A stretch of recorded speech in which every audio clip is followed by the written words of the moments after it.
Before we get started today, we probably need to figure out what it's going to be like. Preacher Dean, what you got?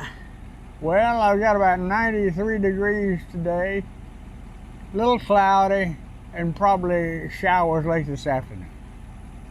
Well, there you have it. How about you? I'm Hank. Welcome to Hamiltonville Farm. I got Biggin here.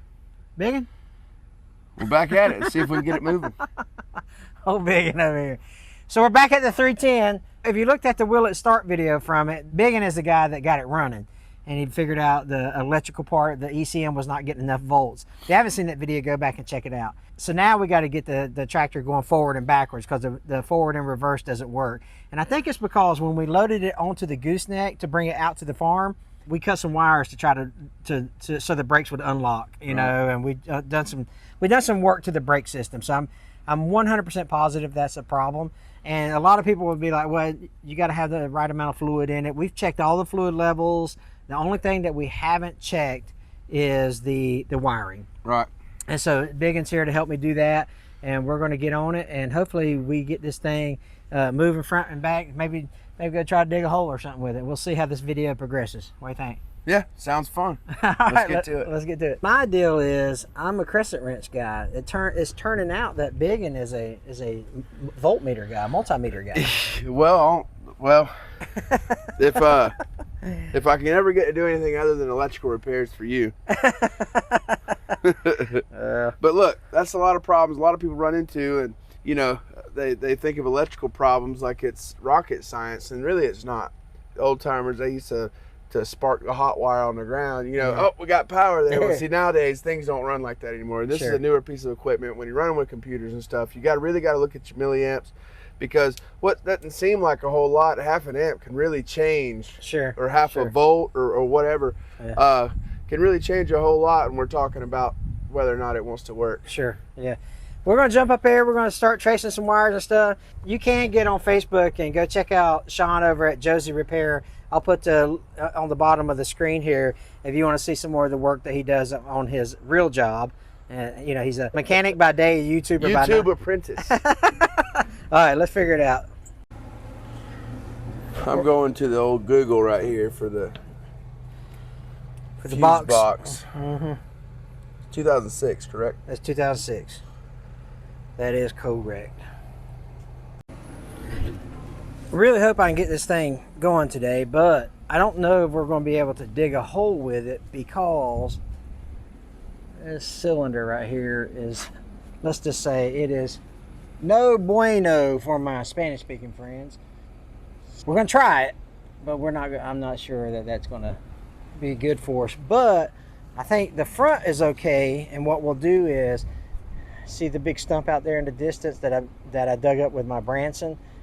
We might be able to take that stump is too big for my Branson to move. So what we're going to do is we're going to take the bucket on the 310 and move it out that way. Don't tell anybody I used a John Deere to finish up a Branson job. We got it running. We're doing some testing with a voltmeter. And now we're going to take off the steering column and look at some of the connections underneath there to see if that might have something to do with it.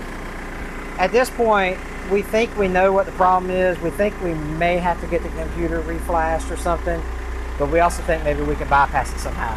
So what are you thinking about the shift servo? Well, first thing I'm thinking about is a six-legged friend that decided he didn't like me on his back. Right in between the shoulder blades. So I'm trying to find an access panel so I can get into the servos. We got an anti-theft light on, right? But we don't know anybody around here that's got any money where we live. And it takes money to call John Deere. So I'm trying to figure out how, you know, maybe we can turn it off without having to spend all. I know we're supposed to call John Deere. That's right. We're going to give it a shot. Yeah. To try not to call John Deere. I hear you. We'll take this screw to the steering column. It's hard to hook a crescent wrench on a Phillips head screw. Well, you know what? It can be done, though. Yeah, I bet Brandel knows how to do it. Speaking of Brandel, if you haven't seen the video of him saying goodbye, so Brandel actually moved to Tennessee, and it was a bittersweet day for me because we were good buddies, man, you know, and him to up and leave like that. You know, how dare him take care of his family back there? Yeah, how dare him? How dare I him? was a Brandel fan myself. Yeah. So I miss Brandel Still terribly. am. I miss Brandel terribly. He was a really close friend, or he still is a really close friend of mine. And now we just don't get to hang out every day, and it sucks because I miss him. And I'm gonna try to get through this without crying.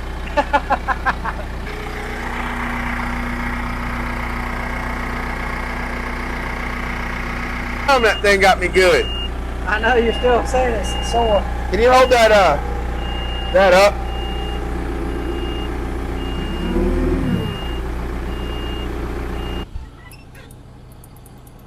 Is that harness plugged in up there? Yeah.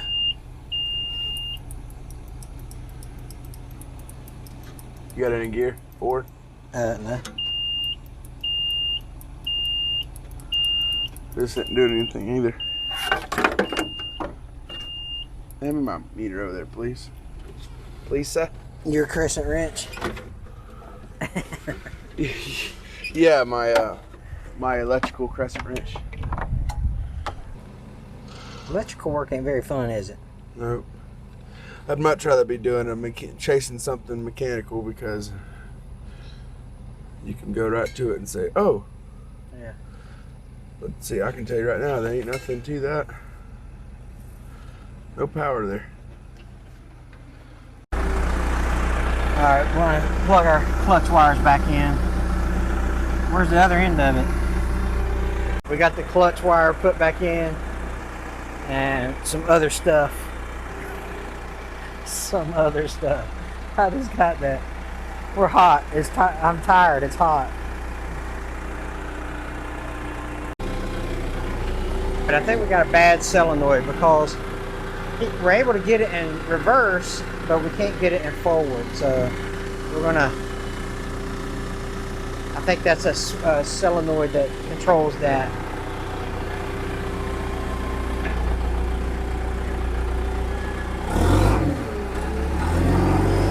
So there you go. It's the first time it's run in how many years? So the solenoid just don't allow it to go cold. But I'm excited, at least it's going backwards. I told him just to make a circle.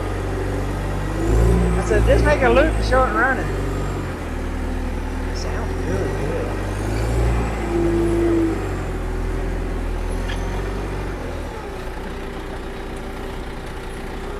Brakes work.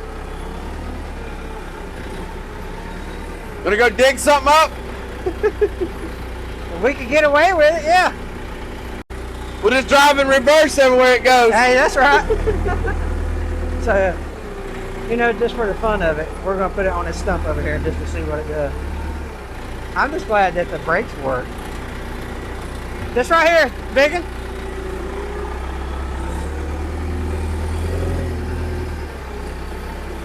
This will be the... Y'all, it's so hot, we're so tired. It's just kind of comical of us having to do this.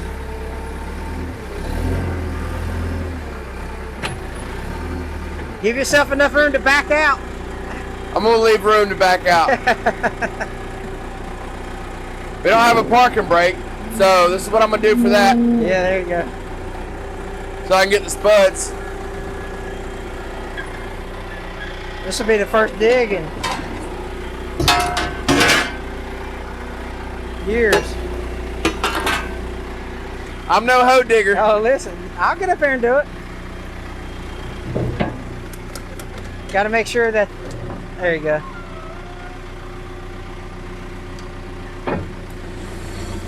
Uh-oh, you're rolling. Huh? You're rolling. I'm rolling? The tires are rolling. Oh yeah, it's still in gear.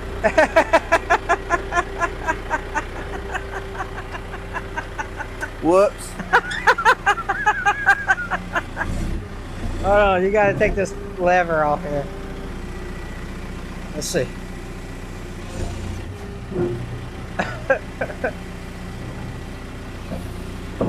There you go, dig that big old stump up.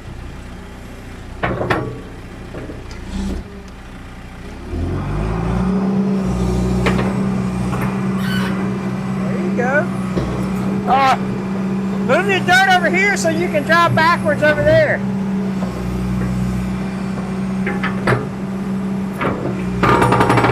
Look at that, dude.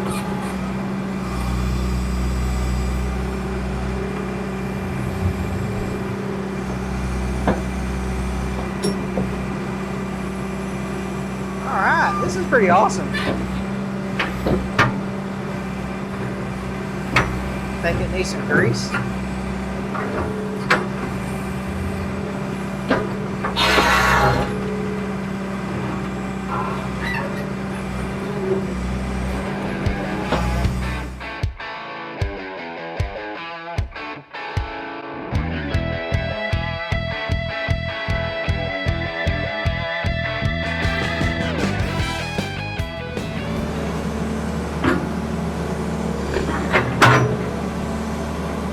There it goes.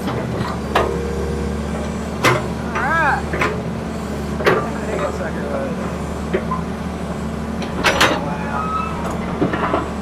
That's crazy.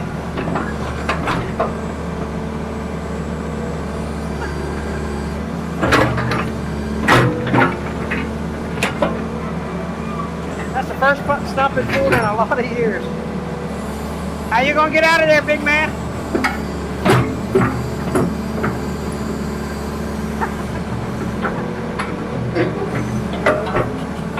Yeah, now you're going to have to use that. You might have to use your boom to turn your tractor. I was going to try to. Okay, whatever.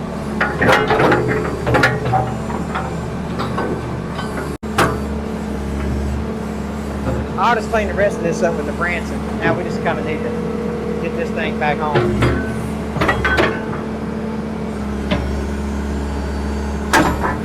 You want to use your boom to push your tractor this way so you go that way?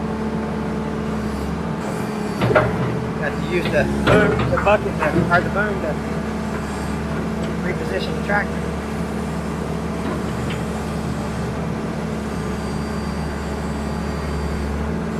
There you go.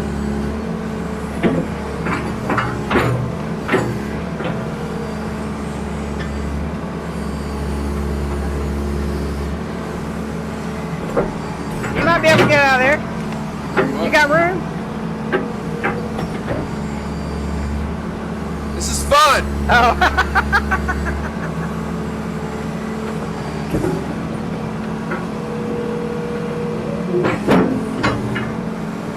All right, now you get to back up back to where it was. Time since I operated a backhoe. Well, you did good for a rookie. Look, you didn't even throw your Gatorade bottle off here. Now.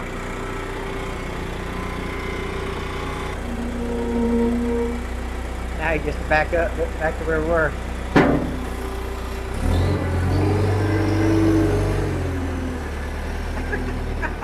So funny.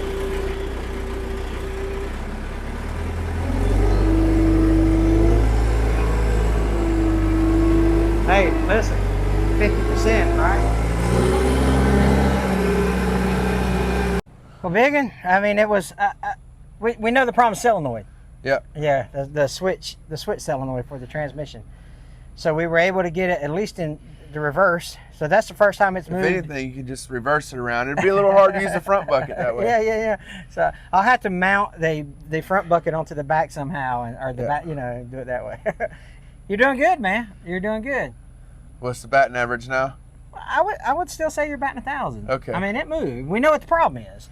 I mean, just because you didn't have the solenoid, that's not your fault. Yeah. Well, yeah, it's not my fault. Yeah. So. I'm not a professional backhoer though. Yeah. Well, when you was digging, I was like, has this guy ever seen a backhoe? I'm a professional backhoe fixer, not a backhoe operator. Oh man. Hey, you guys take care. Thanks for watching. God bless.